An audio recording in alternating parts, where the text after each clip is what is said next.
and welcome to the Habibis, three game developers drinking good Arab tea. I'm your host for this week, Osama Dorius.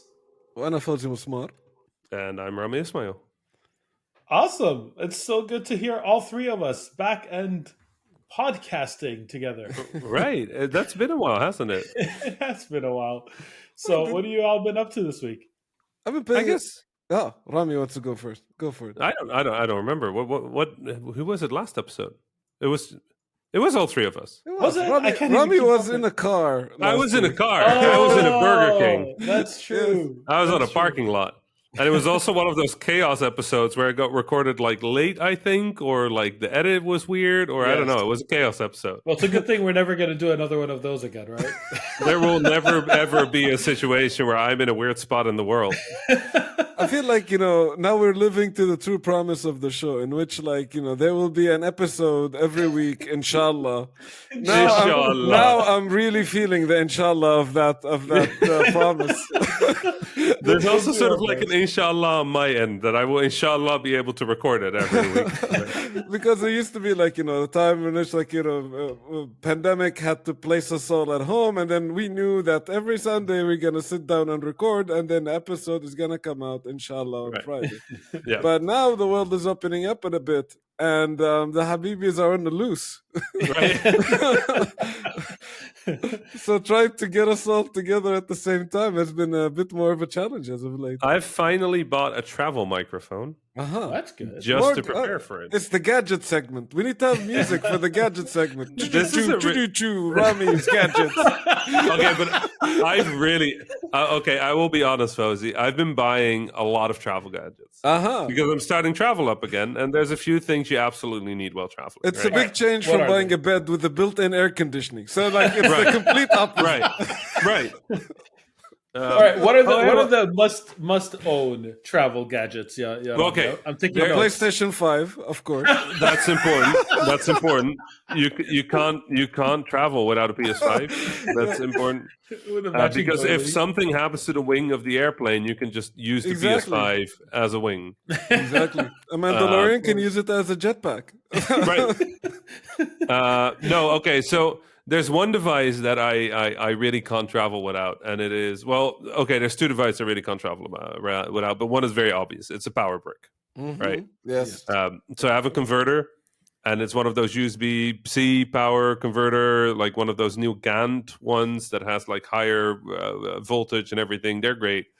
But I think- also travel with a power cube, which is just like a little cube with 6 power outlets on it. That's pretty good. I think I travel around my own apartment with a power bank. Like Right. if I go from the living room to the kitchen, I'll be like, oh, it's a long walk. I probably should get a power bank with me. Right. Because I don't know if my phone is going to take it. Right. So yeah, I have a power bank with me, but the cube is really important to me because I travel with a lot of gadgets, and I don't want to travel with a lot of converters. So I usually have 2 converters on me. One for like next to the hotel bed, and one for near the TV.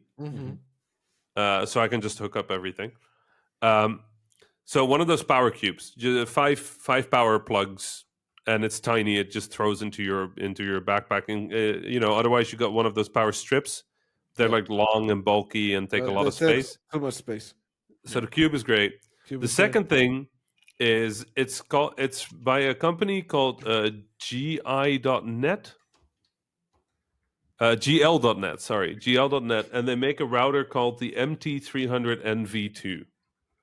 But it's very easy to find. If you just type in Mango router, you can find this thing. Wait, you take your own router with you?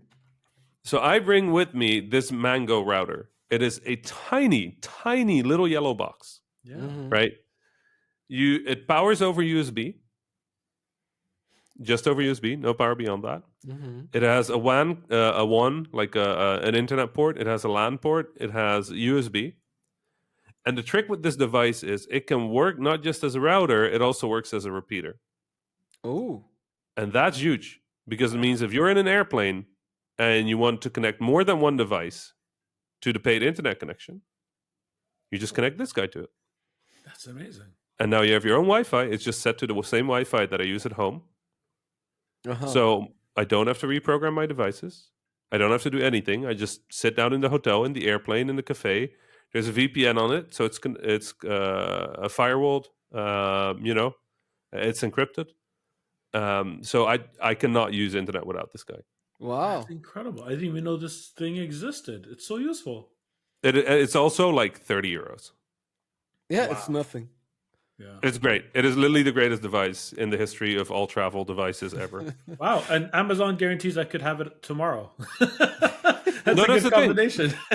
It's a tiny device. If you ever lose it or break it, they ship pretty much worldwide wherever I've been, because you can get them from like AliExpress, Amazon, like wherever. As long as a company sells weird stuff, they'll sell this thing.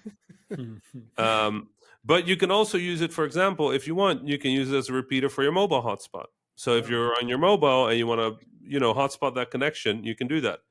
If you have one of those USB 3G, 4G, 5G routers or modems, you can just plug that into the USB port and it'll start spreading that connection as well. So whatever the internet device is that you're using this turns it into your own Wi-Fi. That is so cool. It is brilliant. I wish I knew about this earlier. It's one of those things. Right. But this is, I bought a new one of these. I had one before. I have no idea where I put it. I'm sure it's somewhere in the house. Having a small device like this, right? Well, yeah, but also normally it was just in my bag. Yeah. Right? This thing was with me all the time. It doesn't have a battery, so it doesn't matter much. Just plug it in whenever you need it. Yeah, that's amazing. That's really cool. I will surely find it sometime soon. But so those two things, like the Power Cube, I bought a new Power Cube. I couldn't find the old one either, and I bought this router again. And I took it to Sweden. Mm-hmm. I did the podcast last week on it. Yeah, that's true. In my car. So it's all good. Love this device. I found out like a USB-C based dongle that can replace the Switch dock. Yes. And that is one of the best travel things I always carry with me now all the time, because it's so the dongle is very small. It's not that big at all. Like it's half the size of my palm, and it's like as thick as a stack of like 5 credit cards. And you just plug the Switch into it? And just plug the Switch into it and plug it into the TV, and you're done. That's incredible. There's also one that I really love that is it's basically your it's basically a power, like the power cable for the Switch. Mm-hmm. You know that thing? Yeah. It's basically that, but it has an HDMI port on it. Exactly. Right. So it's just you just plug it into the wall and then stick your HDMI into that thing. Yeah. The dongle needs to be powered up in order for it to transmit the signal into the TV. Right. So that dongle has a place in which you can connect it to electricity or whatever. Right. So it just works. Yeah. Yeah, they're great. Yeah, and you also always need to carry around your Chromecast because you right. I have my Chromecast on me all the time. I have that bigger one with Google TV on it. Yes. And I love that thing. It has a little remote. Yeah. And it just means that you don't have to like hotspot your phone in or like whatever. Great. I love that thing. Another thing that I now carry with me all the time when I'm traveling is a Razer Kishi. Yeah, me too. Because instead of carrying a PS5, which is, believe it or not, is not that practical, or an Xbox Series X with you. Yes. I just put my phone in the Kishi, and then I just stream the games I want to play on my phone. I'm not frequently near internet where that's a thing. Yeah. I do it as well, but I also play a lot of Android games that are just like, because I was about to say, I don't think your internet over there can stream any game, kind of. Well, usually when I use the Kishi, I'm using it from hotel internets in different places, right?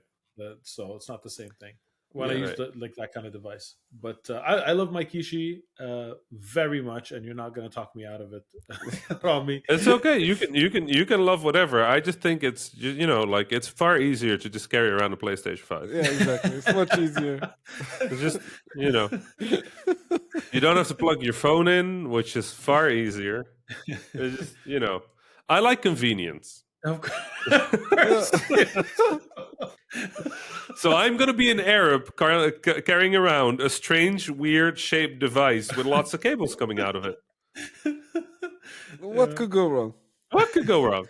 But the thing is, like, every time I leave the Arab world, all my relatives insist of giving me a giant metal container filled with white cheese or olive oil. So I'm not sure which is worse. Or like, here, before you go back to Sweden, I'm going to give you this giant plastic bag filled with sage, which looks like weed. Right. And good luck convincing anyone in the airport that, yeah, I'm carrying half a kilo of sage. Because I'm Arab. You know what that reminded me of? When I went to Australia a couple of years ago, I wanted to try out Vegemite. Because everyone was Why would you do that? Because I wanted to see what it was all about. But why would you do that? Because nobody ever gets introduced to Vegemite when you really need to try this. Everybody gets introduced to Vegemite as like, this is terrible, you should not eat it. And you went like, you know what? I should eat it. For me, it was like a practical joke. It was like, I have a thick spread of Vegemite because it tastes like jam. I'm like, oh, I love jam. And then I bite on it and it's like... Vegemite. Yes. Not that. Yeah, you can't describe it in any other way. No. So, anyways, I wanted to try it, and I did try it. But the people who let me try it were actually kinder than that, and they put the right amounts, and it wasn't that bad. It wasn't something that I would ever eat again, but like I was able to tolerate it. I was able to savor it and be like, okay, now I know what this is. But my friend Anne asked me. She had come to Australia. She's a narrative director at Warner Brothers. She had come to Australia with me, but she had to leave early and she forgot. She wanted to bring some over for her husband. So she had already left and she said, hey, Osama, can you bring some with me? And for me, does she like her husband? I'm pretty sure they're in love, yes. I don't know if they still are after this episode. Vegemite episode, okay, yeah. I was like, that's very... if somebody says, I want to bring Vegemite back for my husband, I'm like... Have you tried counseling? So anyway, I put some in my bag and I completely forget about it. Like it wasn't something I kept in mind. And when they stopped me for a random search, and I was literally the only one that they stopped. This is not the States, this is Australia. There was nobody being stopped. And they took me aside. I'm like, here we go again.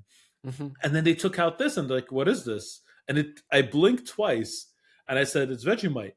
And the guy at the airport looks at me, he's like, you liked it enough to take some?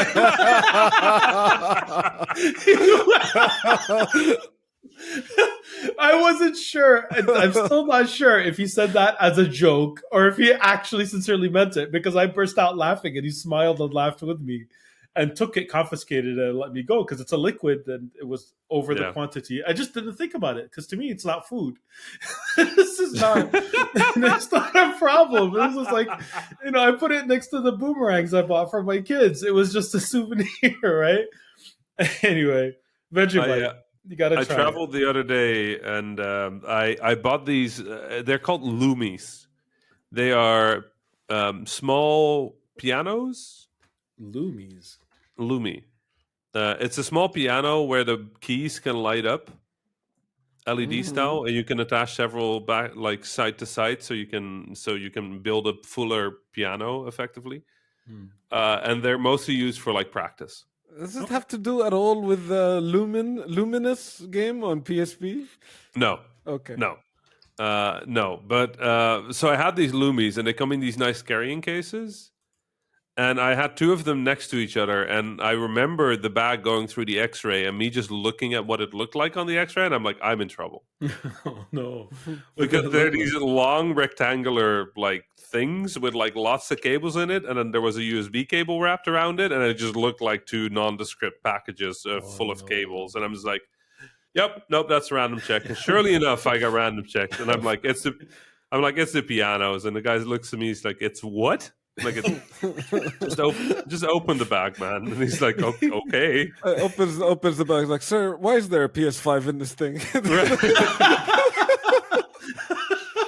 I mean, if he could open my bag and find a PS5 in there, if I was checking somebody and that happened, I'd be like, "Sir, where can I get this bag?" Yeah, where did you find it? how did you get the PS5? But also, how did you find a bag that fits the PS5? Very suspicious. Right.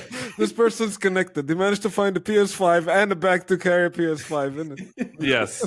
I don't know. I'm still not convinced the PS5 needs to be as big as it is. No, no one is. No. Did you see that they sued Darkblade or Dbrand? They sued Dbrand. They No, shut who? them down earlier, so this is a new thing. No. They shut down an other company that did them, Okay, but they didn't shut down Dbrand before. I didn't know that. This is the first time they shut down Dbrand. But Dbrand is a company that makes dark plates for your PS5 because the original white is An not. eyesore. Yeah.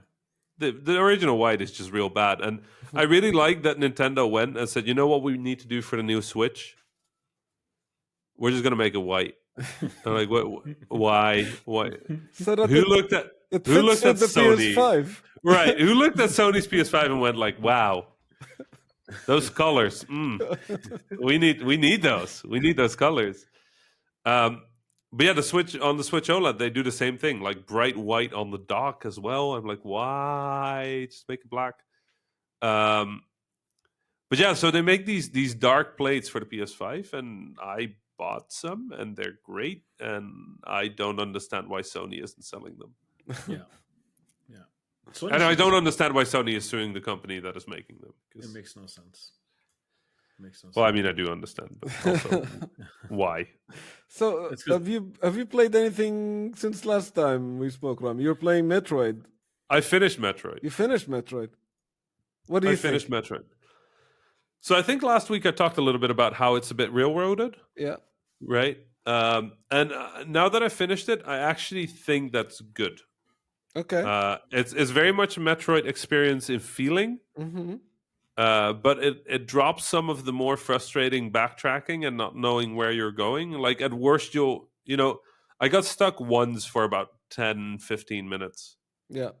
And then I just realized that I hadn't looked on the map properly. And then I figured it out. So it's a pretty railroaded, pretty straightforward game. It's closer to an action game than a traditional Metroidvania, I would almost say. Mm-hmm. But it absolutely retains some of that Metroidvania spirit in that, you'll find a thing and then you'll go like, oh, I can go here now.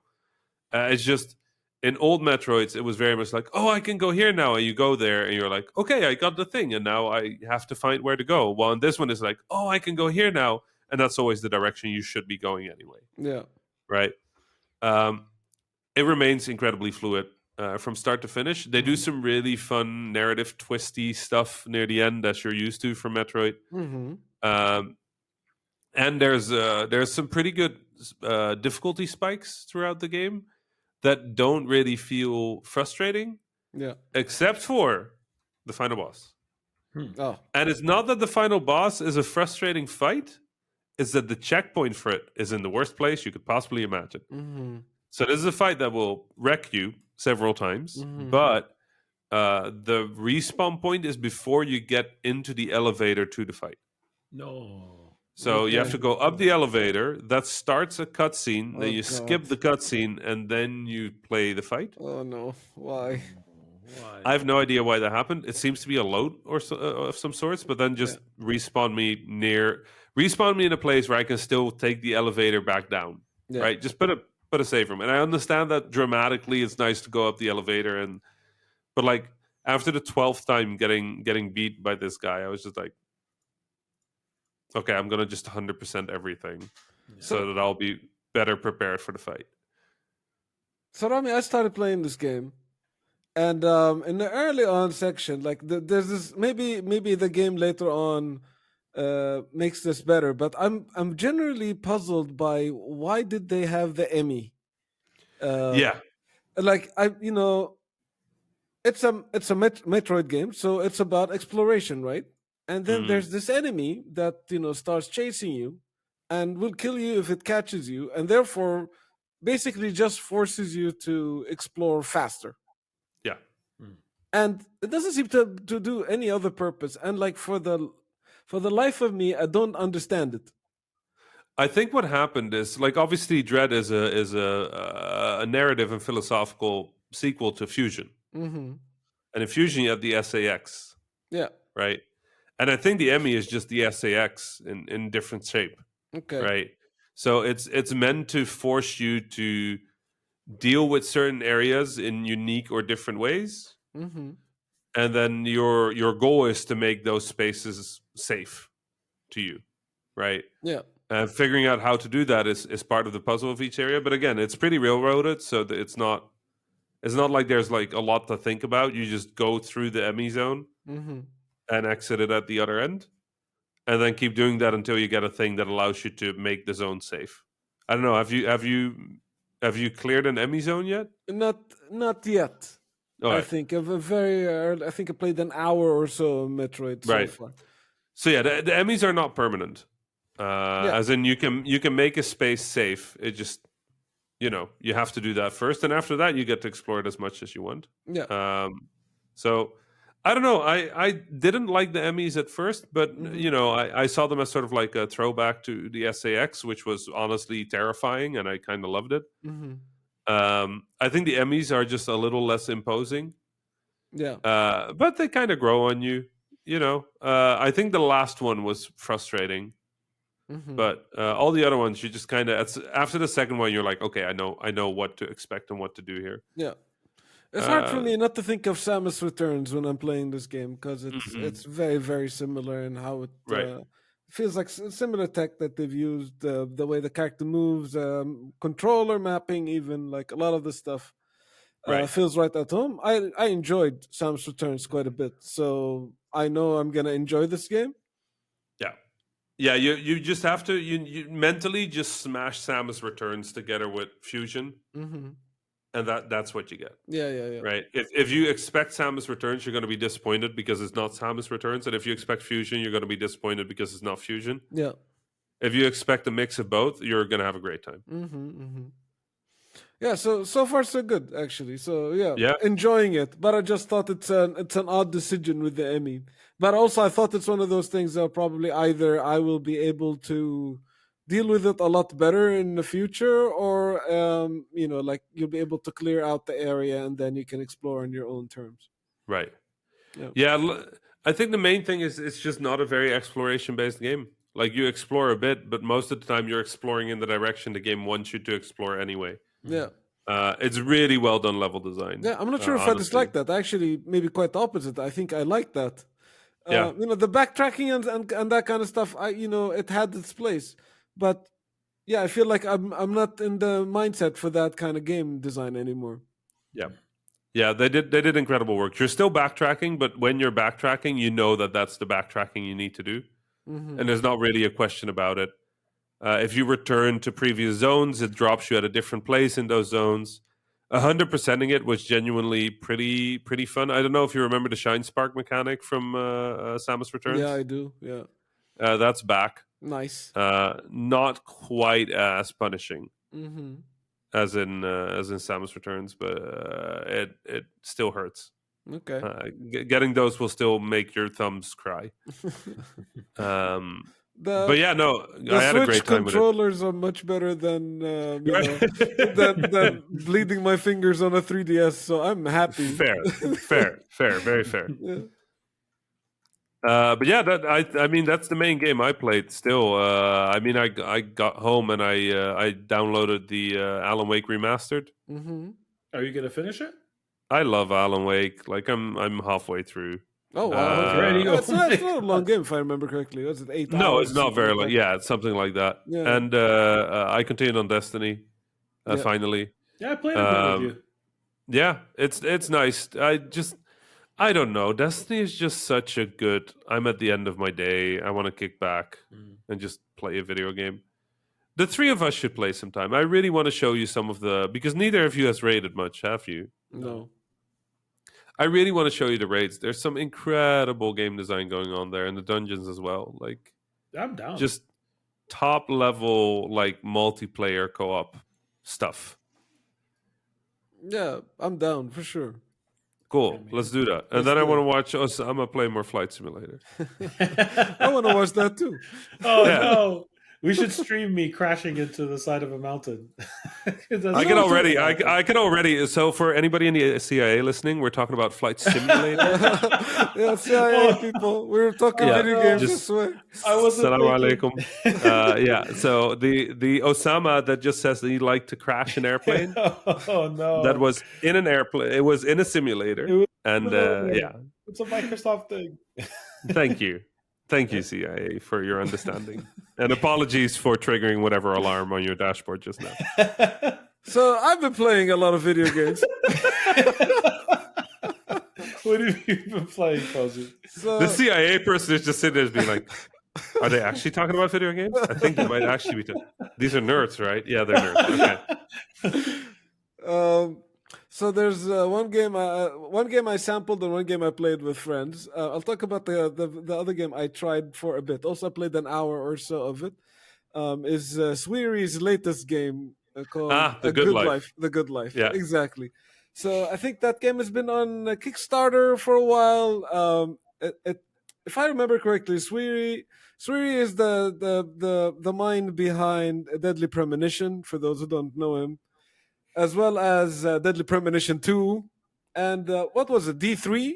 Is that what it's called? Or 3D? D3, I think is what it's called. D3, yeah, I think so. D3. It was supposed to be a series of games, but only made one before he left his company and went indie. SWERY... No, wait, what's that? Yeah, no, was it D3? D4. Or was it D4. It was D4. It was D4. Yeah, yes, correct. D4. Yeah. Something doesn't die. Exactly. Yeah. So he made that game, and then he left his company and he started going indie. He did a Kickstarter for The Good Life at first, and that Kickstarter did not go well.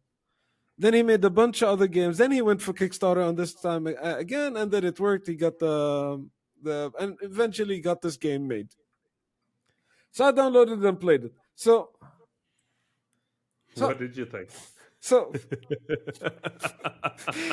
I need to say a bunch of things first. I feel before I start talking about the game. The disclaimers, they're coming out. So I think SWERY is a great guy, right? And it goes without saying, everybody that whenever we talk about the game, we know people that strain of salt and all that jazz. Yeah. It takes a specific amount of patience and endurance to start and play a SWERY game. Mm-hmm, mm-hmm. But more often than not, if you are to endure, you get rewarded handsomely. Mm-hmm. Mm-hmm. So like in the first Deadly Premonition, it's not a game that plays well, but I could not stop playing that game, and I loved it. Mm-hmm. Yeah. And I still think it's an amazing game, and it's one of his best games. But like, it's really hard to defend a lot of the things about this game, which is a common trend in a lot of SWERY games. Right. Interesting. Okay.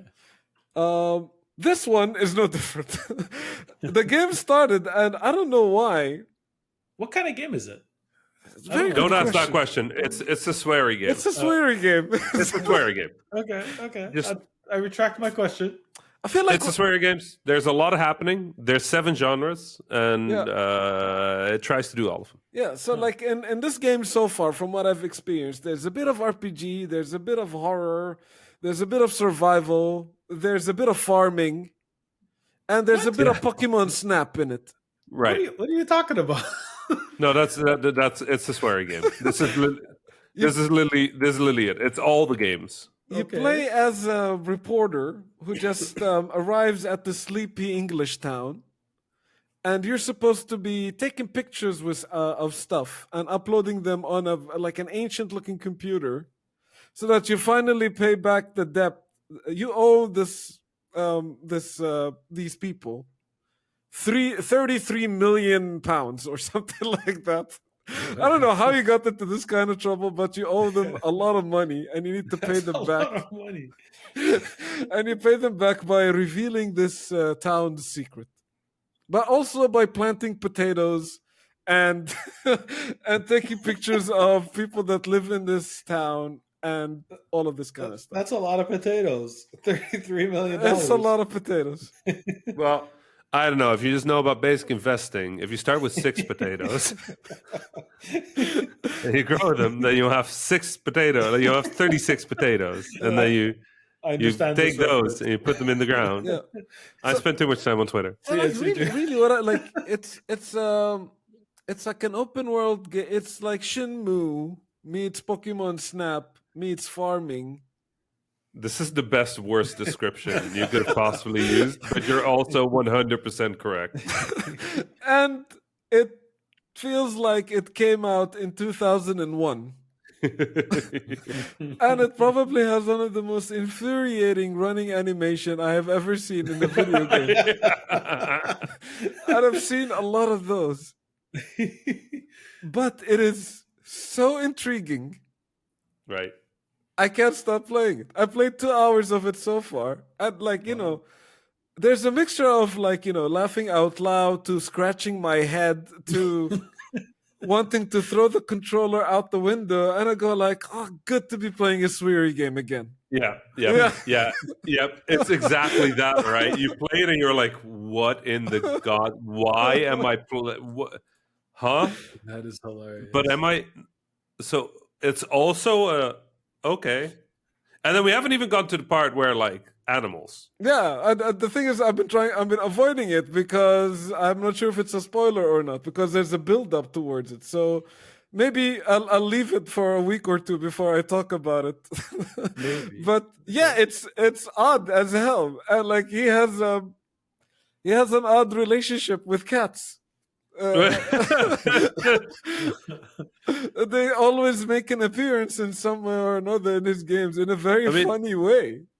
I looked it up, but the twist is in the game's description on Steam, so I don't think it's really a spoiler. But if you want to avoid it, you can still avoid it. Yeah, that's fine. But I can have another one that is not it's not a spoiler, in which there's instead of a renegade paragon meter, this game has a dog's cat meter. So depending on how much, if you like, for a cat person or a dog person, different people will react to you differently.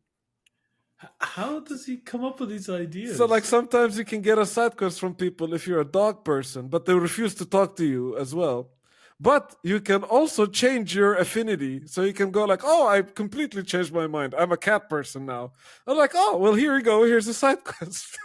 Okay, I'm saying this sincerely. This is not a joke. I would pay good money to sit in one of their brainstorming sessions. I would love to see how he comes up with these pitches and ideas.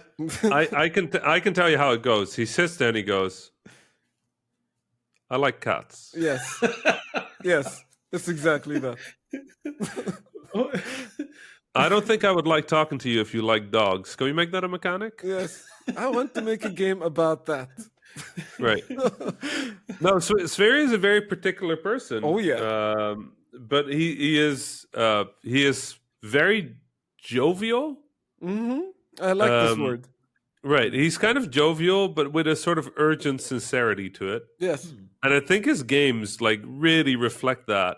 And the sincerity, being sincere doesn't always mean that you're happy, even if you're a jovial person. That's true.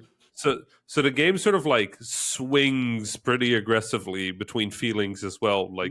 Obviously there's sort of a weird sense of despair, but also a sense of wonder. There's a sense of weirdness, of quirky, of it's kind of everything. Yes. I feel like SWERY is one of those developers that makes games that just are him. Yeah.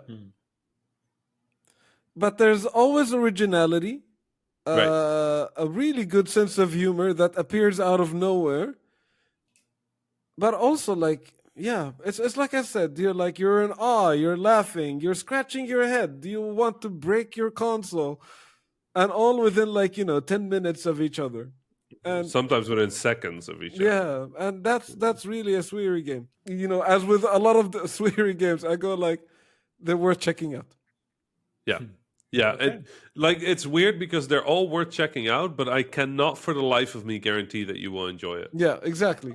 I'm intrigued. I downloaded it on Game Pass because I saw it, and it looked interesting and weird, and I wanted to try it. But I ended up playing a different game, and that's why I haven't tried it yet. But now I really want to just jump in, give it a couple of hours, and see where it takes me, because I have never played a SWERY game before. Yeah. it has this like this unrelenting like attachment to its vision. Like how in like the first Shinmu, Ryu had to like put on his shoes, take off his shoes every time you walked in and out of the house. Or like you have to kind of scan the drawers one by one and then drag the drawer to open and to find the stuff in it. Like these kind of mechanics, they were really like they're not really making your life easier as a player. But then you look at the entire package as a whole and you go like, wow, Shinmu was a thing, Yeah. I just want, just as you're saying this, I'm like, what would an Arab Shenmue look like? What ritual would be extremely repetitive and painful to do every time, but also it would be right? Every time you meet a guy, you have to kiss them 12 times on the face. Right. And also, if you hang up a phone call, you need to say salam. Yes, you need to say salam 17 times. Salam, Habibi, salam, ahlan, salam, ahlan, salam. Change of pleasantries when you say salam at the beginning of the person. And how's your family? And how's your cousin? And how's your uncle? If it's my auntie, it's like you have to do the la ilaha illallah at some point. Like salam, salam. Every time you need to, like, you go to the shop in the game and you need to buy an item, then it's you have to haggle. Haggle for like 5 minutes, like get this meter exactly in the right spot. Oh, there's a cutscene. You're with friends in a restaurant, and the bill comes, and then a fight scene starts. And it's a quick time event, and you need to avoid punches in the face while trying to pay the bill at the same time. Right. We have to make this game now. Every time you want to leave the house, you need to do a Matrix style, also quick time event, dodging of like your mom's flip flops coming towards you. Every time you want to use quick travel, you have to like haggle with the cab driver, and if you don't do it, they just charge you like 3 times the amount of money that you should pay. You have to beg them to take you. It's like, I know there's traffic, but please take me. Right. I need to go that way. I'm going home. The home is the other way. Okay. I'll pay more. They're like, okay, I'm not going home, I guess. Yeah. So yeah, it's a good life by SWERY. The good life. The good life. The good life. What else do you play, FOZ? Yeah, you said 2 games. No, he played something else. I played the Metroid. You said 2 games, right? Yeah, I said the Metroid, and then I said a good life. The good life. Oh, you played 3 games. Yeah, so 3 games. Bum. But this one I played a couple of rounds with friends. But I was chatting with Sama about it, so he probably played it too. I'm gonna probably say Left 4 Dead multiple times as I speak about this game. Oh my god! Fair. Left 4 Dead 3. I played Back 4 Blood. As did I. I liked Back 4 Blood. Yeah, me too. I liked it a lot, man. Like, went on a couple of missions with friends, and it's a hell of a good time, actually. It is. With friends, like, you get those your friends screaming, go like, "Oh my god, this thing is behind you!" Or like, the hilarious moments, the unexpected things happening all the time, and you have to react to it. The weapons feel good. The level design feels good. Yep. The upgrades of the stuff that you do feels pretty good as well. I liked it. It's it's Left 4 Dead kind of, but better, modern. Yeah, if you've played Left 4 Dead, you'll definitely enjoy it. My experience with it was a little bit different because when I first started playing it, I saw basically when I launched the game, it said something about a tutorial. I'm like, oh, okay, I'll play the tutorial part alone, and that was a mistake because you could play the tutorial part with other people. It's not really a tutorial. It's just the first campaign. There's not really even any explanations of what's happening. Oh, yeah, really. true. Yeah, so I think I made a mistake by playing that first part alone. And I actually noticed something that I didn't notice when I played with people. Because later on, I actually sent up, I sent a call. Because I used to play Left 4 Dead religiously with a whole bunch of friends in the past. Yeah. We've dispersed a long time ago, so I was like, I wasn't gonna call up the old crew and see if they were online. I just went up on Twitter. I'm like, hey, friends, who wants to play? Assembled a group and started playing. Yeah. When I played alone, one thing that I thought wasn't really well done was the barks system. In a very short period of time, I heard the same. There are some barks that are repeatable and other barks that are not repeatable. Yeah, like some barks, you hear them and that you take note of them because they add character, personality, they deep dive or something. And then if you hear it again, you'll be like, "What the hell? Why are you saying this again?" Yeah, I heard a few barks repeat. I heard people make statements that showed that like the AI wasn't taking into account the context of what's happening. Like one like this giant zombie thing, without going into too much detail in case it's a spoiler, I don't, just comes out of the ground, this giant thing. And one of the people was like, "Whew, I sure am tired." And I'm like, "Okay, is this the moment to make this statement?" Little things like that snapped me out of it, that I didn't feel the original Left 4 Dead had. I thought the voiceovers and the bark system in the Left 4 Dead was really good, was really on point. The honest truth is, as soon as I started playing with other people, I completely didn't pay attention to it. Yeah, you completely forget that. Yeah, you completely didn't pay attention. And this game is really supposed to be played with other people. The enjoyment of the game, like when I played alone, I'm like, yeah, it's pretty good. It feels like Left 4 Dead. As soon as I played with other people, I'm like, yes, this is what I was waiting for. Exactly. Yeah. Actually, even like the tutorial, it gives you the option to play alone or even to play the tutorial with friends. So like you could play everything in this game in a group. Exactly. So the other thing, the system I actually really liked, I'm not going to call it original because I'm not 100% sure if it exists in another game or not, but it's new to me. A lot of these games have like a card system. Actually, Nuclear Throne had it too, Rami, where you finish a level, then you're presented with a couple of power-ups, you choose one and you move on, right? Yeah. So this I've seen in games.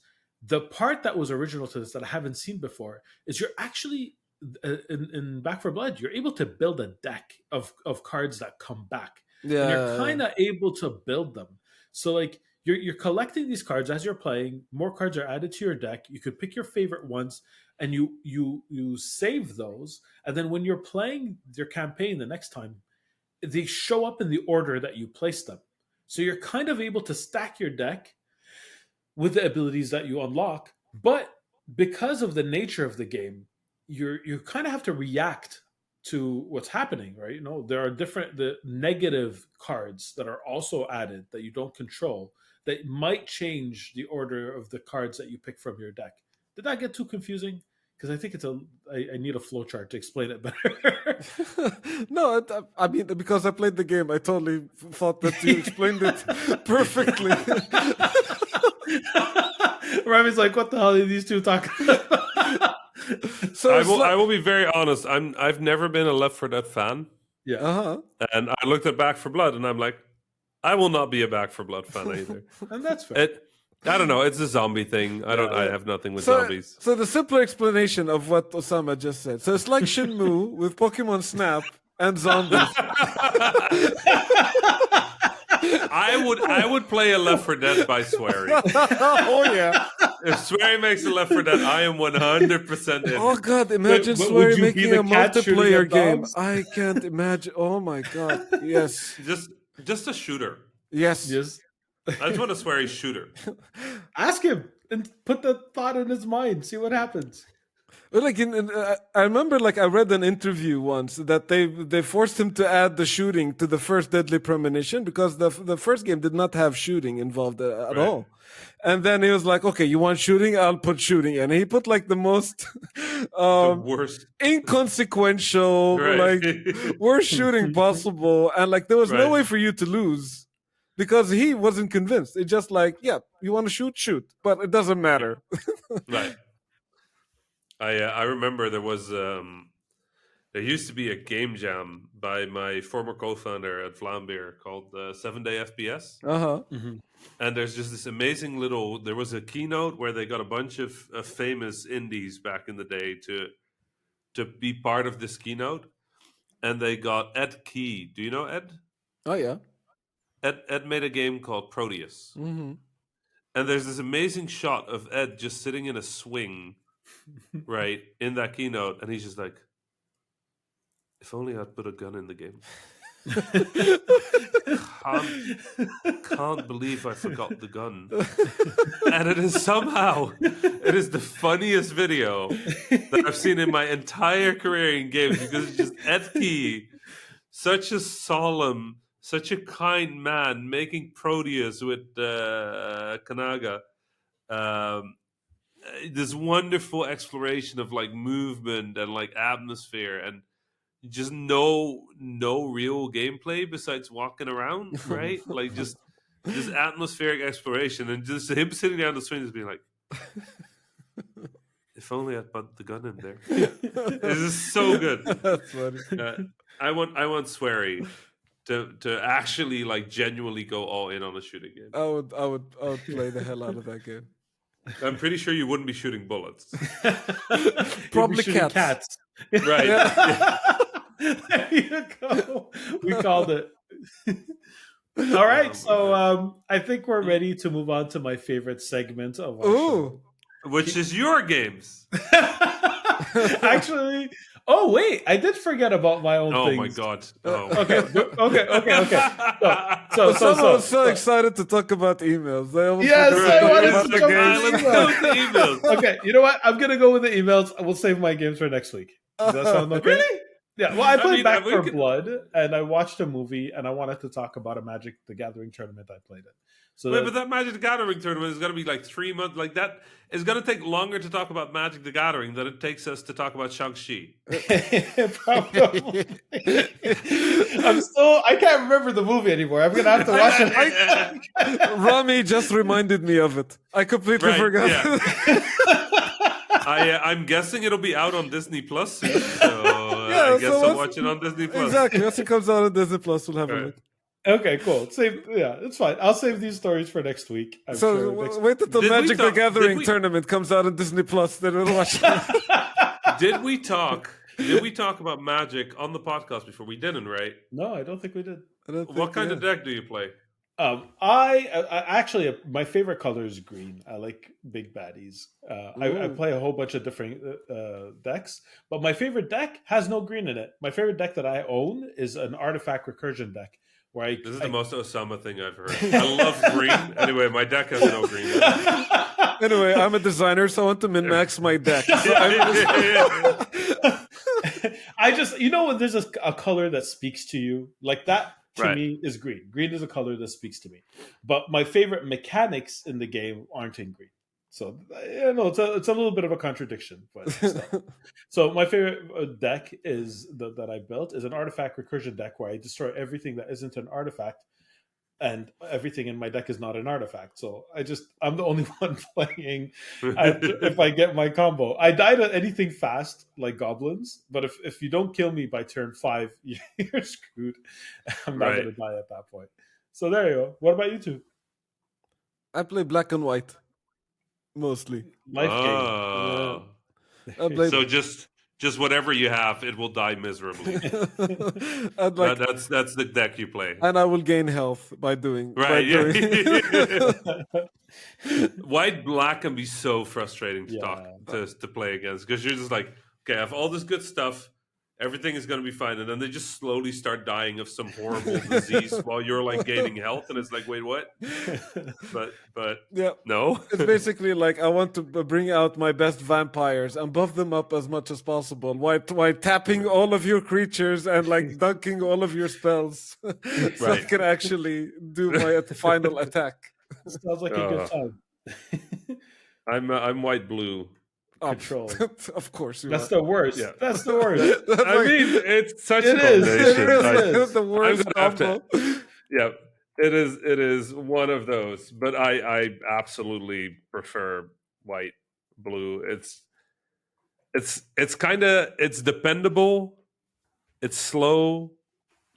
It can slow the game down. You can use some control. Like, I don't know. It can speed things up a lot. I've seen people flip tables against blue.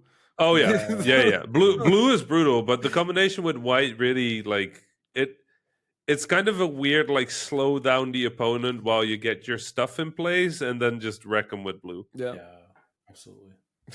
Enjoy it. So like really Osama brings out his big baddie, and then you're like, all right, so now mind control, and it's mine. Right. Also, you see that nice thing you built to defend yourself? Yeah, I'm gonna fly over it. And then you see like Osama crying tears of artifacts. But that's why I will say between the two decks that I'm hearing, I would rather play Osama than you, Fauzi, because For sure. Imagine black and white versus blue and white. Yeah. That's a miserable. It's a miserable match because both of us play slow to build up stuff to get to the point where we can do the cool stuff. Mm-hmm. So the question is really who gets there first. Yeah. That's like a fighting game match between two turtles. That's what it is. Right. Yeah. It's like it's either we're going to get to the point where like I own everything on the board, or we get to the point where I can't do anything because everything I do slowly dies. Well, I would do the thing in which like, I have this white spell that's gonna basically wipe all the creatures on the board. Oh, but wait, my creatures come back as an undead. Oopsie. Right. Yeah. Who would have thought? Anyway, okay, let's talk about Magic next time. Let's go to emails. Exactly. Yes, tell us about your favorite Magic moment. Send us emails at info@thehabibis.com. I love it. Okay, so the first email we get is from Willie Schinmeyer, who says, I once heard the story of how Rami encountered Snoop Dogg at an airport. What are some memorable random encounters y'all have had? And then he ends with enjoy your tea. And I am drinking tea. So I have a couple, actually. Go for it.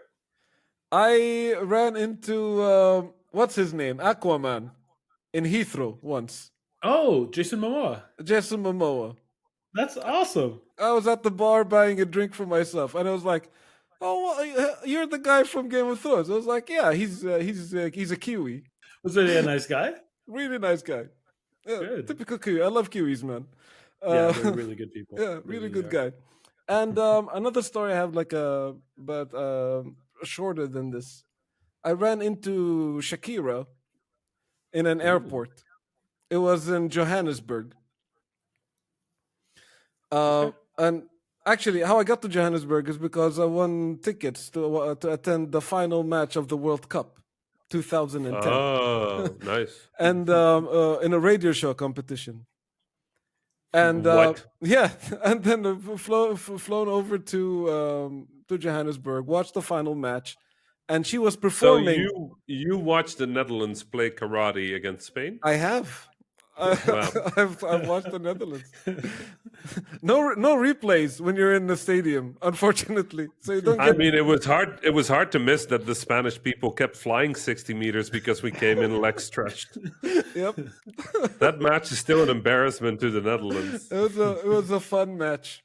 Shakira performed at the closing ceremony. I think in the World Cup that time, and she was flying out around the same time we were.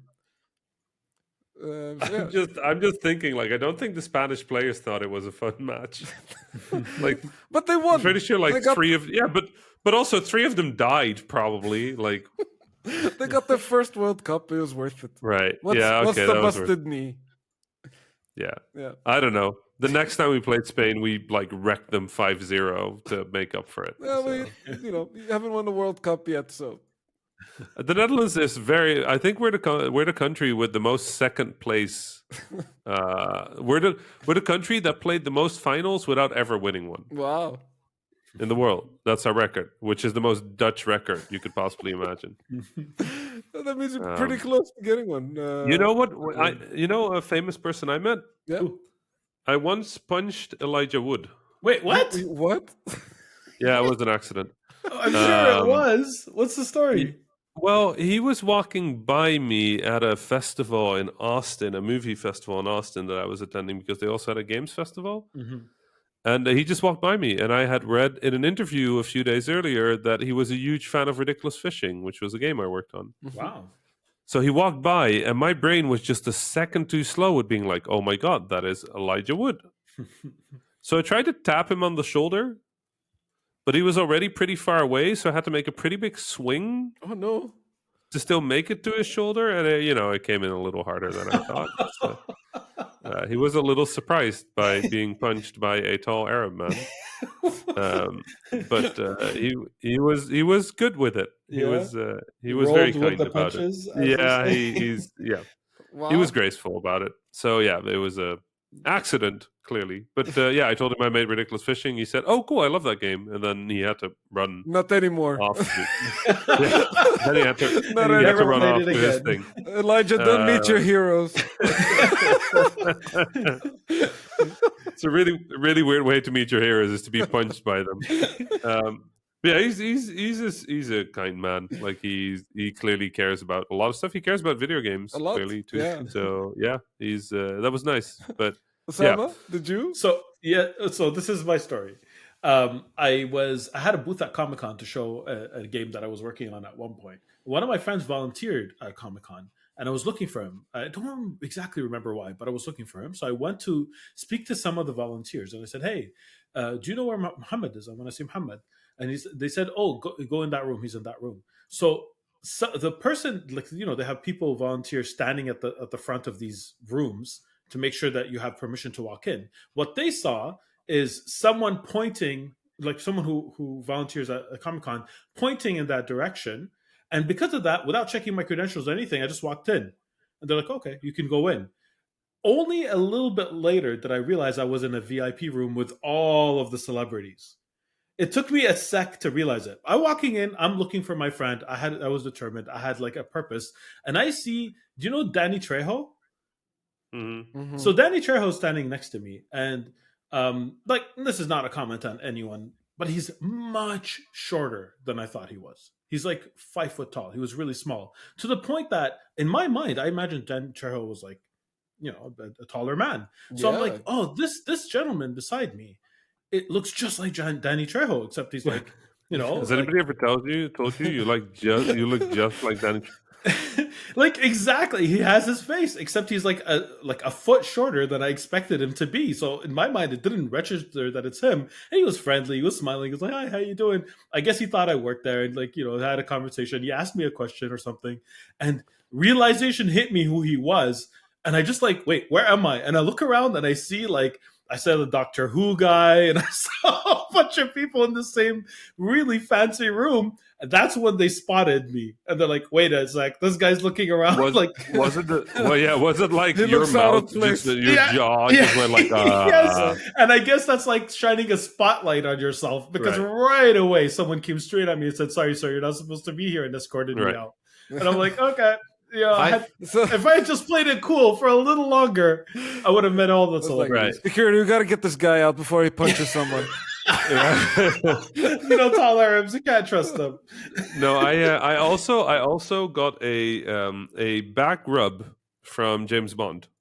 What is happening with James you? Bond?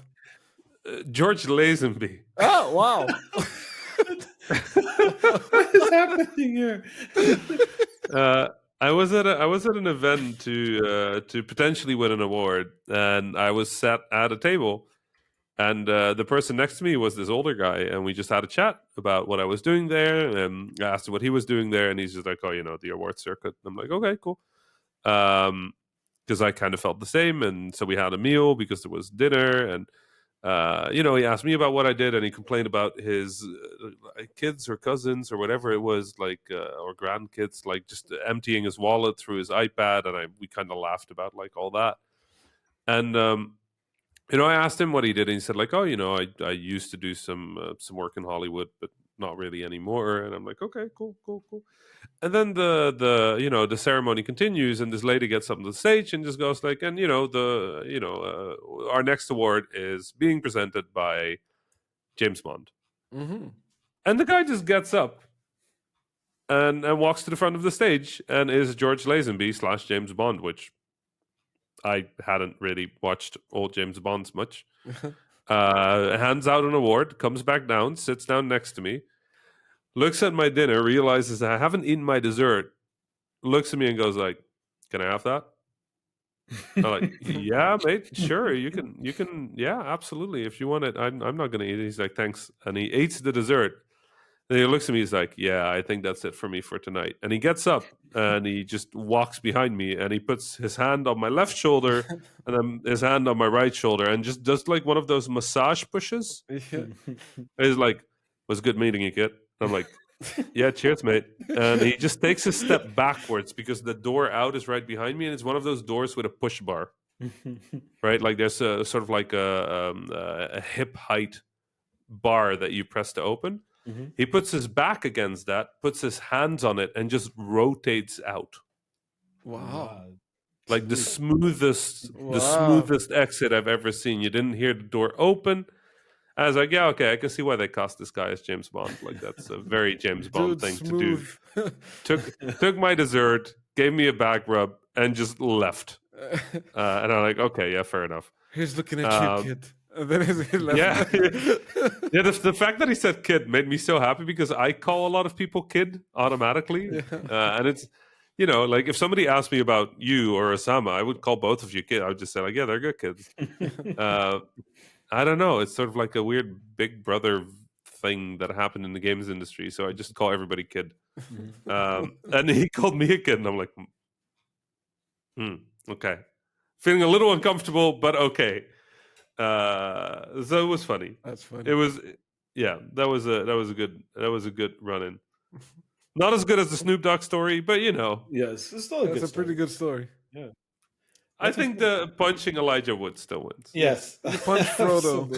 That's pretty good. Yeah, that's what I told. I messaged my mom a few days from like, Frodo likes my game. And mom was like, great. And then a few days later, I'm like, I punched Frodo. And mom was like, what? You what? Why would you do? They're gonna cast you a Sauron in the next. Right. He doesn't have the ring anymore. What's he gonna do? He's a hobbit. All right. So yeah, I think that's all the time that we have for this week. For this email. Everybody else who sent emails, sorry for talking about this email for so long. It's okay. We'll have future segments where we're going to read out other emails, so it's all fair. So send them. Don't hesitate. I get so happy when I see them. So please send them. And yeah, that's it. Like before we started this podcast, Osama was just talking about emails. Yes, of course, of course. I'm like, we got mail. We're doing this podcast. I don't care. Right. Yeah. No, it's great. So we open a lot of fun discussions. So yeah, that's fair. Like it's good for topics too. Just like sort of like something to talk about. We would have never have thought that we're gonna be talking about Rami punching Frodo tonight. But here we are. Let's be honest. If anybody of us had punched Frodo, it would absolutely be me. That's true. Between the three of us, I would have probably tried to hug him. But, you would hug Frodo. Yes. Hey, listen, I was trying to tap him on the shoulder. He's just short. Not as short as Danny Trejo. I looked it up. He's 167. He's short. I don't know what. He's 167. Yeah. He is 1.67 m, which is what? He's not that much shorter than me. 5'4". That's about right. He's about 5'4". Yeah, so he's basically tiny. Yeah, he was tiny, but that's the thing in the movie. It's not that like it's. I've seen. He has the Tom Cruise effect. He gets filmed in such a way that he seems tall. Exactly. I don't know why. In my mind, I thought he was 6 foot or close. Like that's what I thought. I thought he would be like eye level. And I just see this really short man who had exactly his face, and it was just like. I just like that we keep saying that it's really short, while Fauzi is basically 160. No, I mean, like I'm 176, so right. Just flip some numbers, but not even 10 centimeter difference. Yeah, I mean, but it's not even a 10 centimeter difference. Exactly, you guys are huge. They are huge. But I mean, it's short relative to what I was expecting, right? Right. I mean, I imagine Fauzi to be a giant anyway. First time I met Rami, I couldn't believe how tall he was because I thought he was going to be shorter than me. So like that even made it worse. I didn't know. I've seen you talk, but you don't get an idea of how tall a person is when you compare them with other people who don't know how tall they are either. Yeah. Right. Yeah. I just remember Fauzi might not be tall in stature, but you don't play Lethal League against him. That good? Fauzi is pretty good at Lethal League. I can beat him, but it was for a first time playing, because I think that was his first time playing that game ever. He gave me a hard time. Oh, wow. I can't wait. We got to get all three of us in a room playing Lethal League. All right, so Destiny, Lethal League, Flight Simulator. We need to take a staycation, like a week off. That's what we need to do. We just the Habibis. Habibis just playing video games. Habibis playing video games. I am super up for that. I am up for that. Down for that. I have a portable mic now, so we can totally deal with this. Yes, absolutely. Good. I'm just gonna hit the music for the outro, and then Osama just wrap it up real quick, okay? All right. Hit the music. All right, folks. As I mentioned, send us your emails. I can't end an episode without it. Salam. Salam. That was the Habibis podcast for this week. I'm Osama Dorias, your host for this episode. You can find me on Twitter at Osama Dorias. My fellow Habibis were Rami Ismail, you can find on Twitter at THA_Rami, and Fawzi Mesmar, who you can find on Twitter at Fawzi Mesmar. Send us your questions, stories, suggestions via info@thehabibis.com. Intro and outro music was provided by Malik Zubayla, and the logo was provided by Ibrahim Hamdi. The Habibis is a weekly podcast about 3 game developers drinking good era tea, with new episodes launching every Friday, inshallah. If you enjoyed the show, don't forget to subscribe on your favorite podcasting service, or check out thehabibis.com for more information. Thank you for listening, and Assalamu alaikum.